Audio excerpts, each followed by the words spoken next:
Good evening, and welcome to another edition of The Real Deal News. The network bringing you the stories mainstream media won't. With Robert Spencer and James Danner. Connecticut. Hate crime charges dropped against banker who allegedly stabbed and defended Muslim cabbie.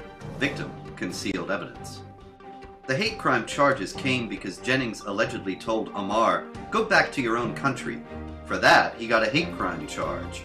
And Hamas-linked CARE is still clamoring for his head. CARE and other Muslims have not hesitated to stoop even to fabricating hate crimes, including attacks on mosques. CARE and other groups like it want and need hate crimes against Muslims because they can use them for political points and as weapons to intimidate people into remaining silent about the jihad threat. But this time, it looks as if the Islamic supremacist thugs won't get their way. Thank you, Robert. Here in Connecticut, prosecutors dropped charges against a former higher-ranking Morgan Stanley banker accused of stabbing a New York City cab driver in a dispute over fare, saying the driver had concealed evidence.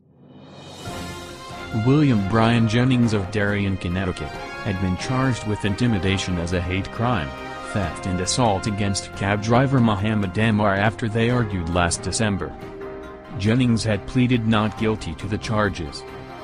Ammar drove Jennings to Connecticut from a holiday party in Manhattan, but when they arrived at Jennings' driveway, a fight broke out over the fare, which the driver said had been agreed upon at $204.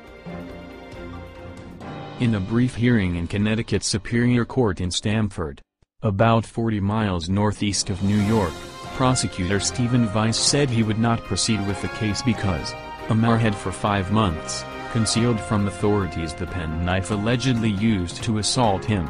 "I can't go forward with the case where the victim concealed evidence," Weiss said. Neither the cab driver, Ammar, of the New York City borough of Queens, nor his attorney, Hezazan Ahmad, appeared in court. At a press conference later on Monday, Ammar said he was really confused by the prosecutor's decision to drop the case.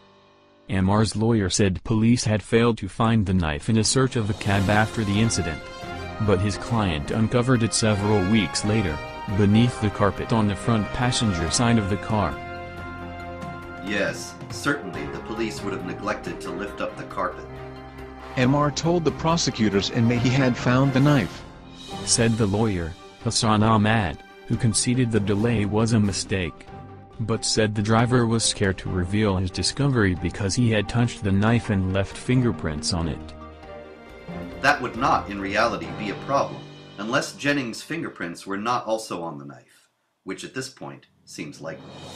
Outside the Stamford courthouse after the hearing earlier on Monday, 2 of Ammar's supporters said the case should have gone ahead.